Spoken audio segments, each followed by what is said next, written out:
शराब माफिया है, drugs mafia है या माइनिंग में इनकी हिस्सेदारी है। तो मैं आपसे ये कहना चाहता हूँ कि यह मूलभूत सुविधाएं नहीं है, वो बात करें।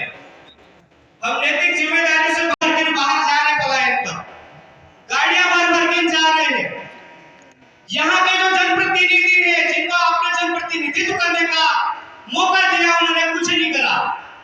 उनके मन में कहीं भी अपनेपन की भावना नहीं है, मानवता मर चुकी है। आप ये देख लीजिए, यहाँ से हजारों की संख्या में, लाखों की संख्या में हमारे लोग मजदूरी करने के लिए गुजरात जाते। तो हमारे यहाँ के जो जन नेता, जनप्रतिनिधि है, उन्होंने क्या करा 70 साल में, ये आपको सोचना पड़ेगा।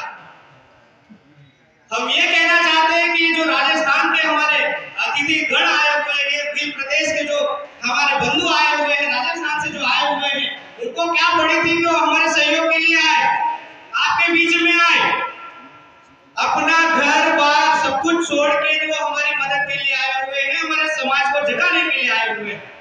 तो आप कब जाओगे? जब इस प्रदेश छोड़ के, घर बार छोड़ के यहाँ आ सकते हो, तो आप अपने घर से तो बाहर निकलो। मैं ये निवेदन करना चाहता हूँ आपसे, अपने जमीन को जिंदा रखो। मैं आपसे यह आह्वान करना चाहता हूँ। हम लोग शिक्षा की बेहतर व्यवस्था कैसे हो सकती है, उस पर सोचना चाहते हैं।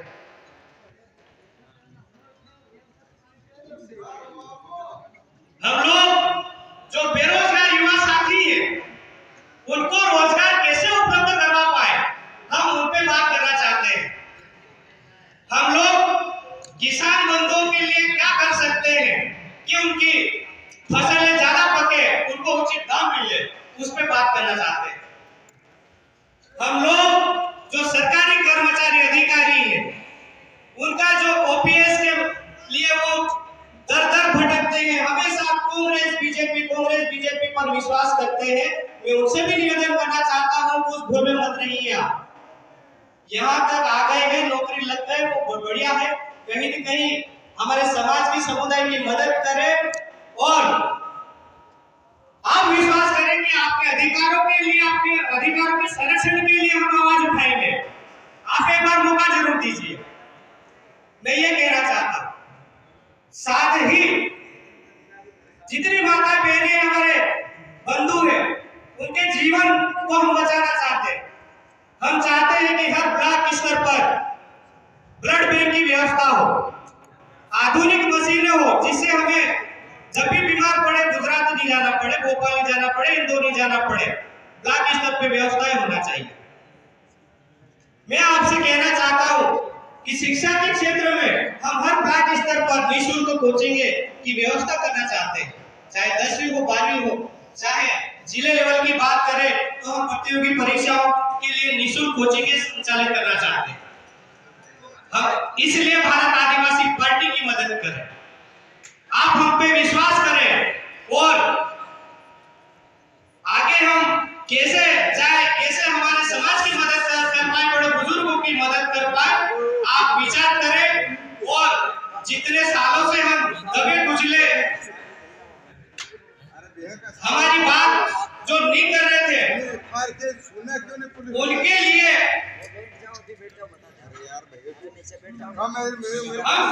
मैं थोड़ी सी बात और आगे बढ़ाऊंगा कि यहाँ पे जो तृणमूल कांग्रेस की बात करूं तो दोनों ही एक तराजू के दो पलड़े हैं, और दोनों ही पलड़े की बात करें तो सांप नाक है और नाक नाक है।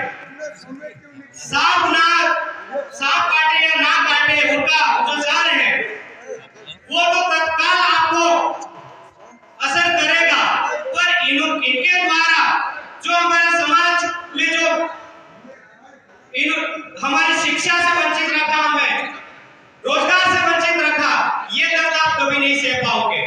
सांप का जहर तो सह लेते हैं, एक कुछ ही समय में हम मर जाते हैं, पर ये जो दर्द दे रहे हैं वो बहुत पीढ़ी दर पीढ़ी सहने वाला हो जाएगा।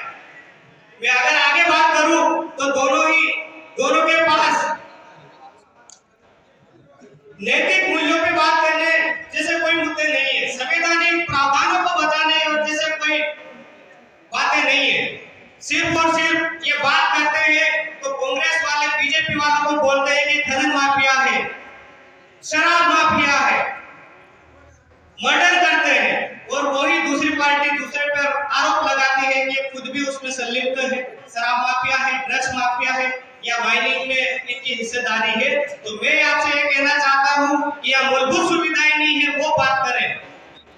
हम नैतिक जिम्मेदारी से भागे नहीं, नीति के आधार पर बात करें। हम किसी को ये नहीं बोले वो चोर है, डाकू है, वो शराब माफिया है, वो माइनिंग में लिप्त है। हम ये चाहते हैं कि हमारे युवाओं को रोजगार मिले, जो स्वास्थ्य जिनका खराब है उनको अच्छा इलाज मिले और अच्छी शिक्षा मिले। इसी के साथ सभी का सहयोग बना रहे। भारत आदिवासी पार्टी की आप मदद करें। 5 नंबर का जो बटन है ईवीएम पर, उस पर बटन दबाए, आपके समाज को बचाए, समुदाय को बचाए और आगे हम उन्नति करें। जय जोहार, जय मध्य प्रदेश। आपकी जय। बहुत बहुत धन्यवाद। और मैं सभी से हाथ